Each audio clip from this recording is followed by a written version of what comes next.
नमस्कार मंडळी, स्वागत आहे तुमचं आपल्या चॅनलमध्ये. आणि महत्त्वाचं म्हणजे तुम्ही कसे आहात? मजेत ना? असायलाच पाहिजे. कारण या जगात कोण कुणाचं नसतं. त्यामुळे काय आपण कुणाचं टेन्शन घ्यायचं नाही. एकदम लाईफ एन्जॉय करत तेव्हा जायचं. तर चला बघूया आपल्या आयुष्यात काय चाललंय. सकाळी पप्पाने बनवलेला गरमागरम नाश्ता करून मी आलो वर्कशॉपमध्ये. सर्वात पहिला मीच आल्यामुळं गेट उघडायचं काम पण माझ्याकडेच होतं. तिथून आपली सुरुवात झाली. तोपर्यंत म्हणजे सकाळच्या कवळवून म्हणता येणार नाही. लई भाजालता राव. चौकटीची अर्जंट ऑर्डर होती, त्यामुळे पप्पा आणि मी सकाळी कामात गुंतलेलो. चांगल्या गोष्टीत वेळ करायला नको म्हणून आपण वळूया आता अतिविचाराकडे. तर चला, आपल्या आयुष्यात अनेक प्रकारचे लोक येतात. कामापुरती, तात्पुरती, गोड बोलून काम करून घेणारे, घरच सरो वैद्य मरो या पद्धतीची अनेक लोक असतात. हे खास करून त्यांच्यासाठी लिहिले. मग त्या लोकांना किती जवळ करायचं, किती लांब करायचं त्याच्यावरून थोडंफार लिहिण्याचा प्रयत्न आहे. कुणाला महत्त्व द्यायचं आणि कुणाला योग्य अंतरावर ठेवायचं ही समज आयुष्यात खूप उशिरा येते. पण आली की आयुष्याची गुंतागुंत आपोआपच सुटू लागते. प्रत्येकाला आपलं मानण्याची सवय हळूहळू सुटते आणि स्वतःची किंमत जपण्याची अक्कल येते.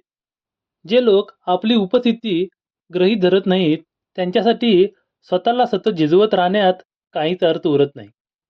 काही नाती जवळ ठेवण्यासाठी नसतात. ती फक्त शिकवण देऊन दूर जाण्यासाठी असतात.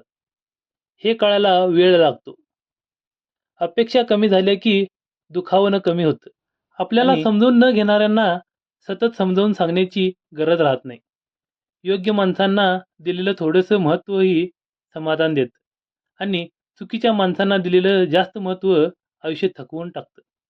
म्हणूनच आयुष्य सोपं करणारी खरी कला म्हणजे लोकांची गर्दी नव्हे, तर योग्य अंतर आणि योग्य माणसांची निवड. अतिविचारामध्ये इथं थांबतो. आता वळूया आपल्या कामाकडे. मशीनवरचं सर्व काम करून पप्पाने मी दादाला थोडंफार काम दिलं घरातच आणि आम्ही गेलो साईडवर कामासाठी. इथं आम्हाला आज वेल्डिंगचं काम करायचं होतं. ही खिडकी बसवायची होती आणि थोडंफार ग्रिलचं काम होतं. हे काम करता करता कधी दुपार झालं कळालंच नाही. आज गावामध्ये शिवबसव जयंतीनिमित्त प्रसादाचं नियोजन केलं. मग आपल्याला पण जायचं तिकडं. तयार होऊन मग निघालो मी. आल्याला आशीर्वाद घेऊन महाप्रसाद घेतला.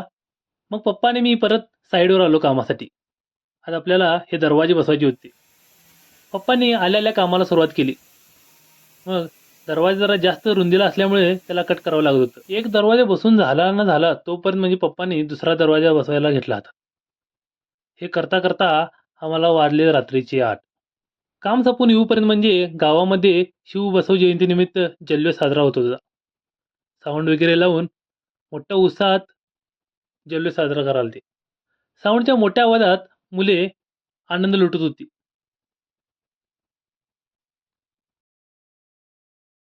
साऊंडचा आवाज शेअर केला असता पण म्युझिकमुळे आणि कॉपीराईट पडणार म्हटलं, मग राहू दे म्हटलं. भेटूया पुढच्या व्हिडिओमध्ये. धन्यवाद.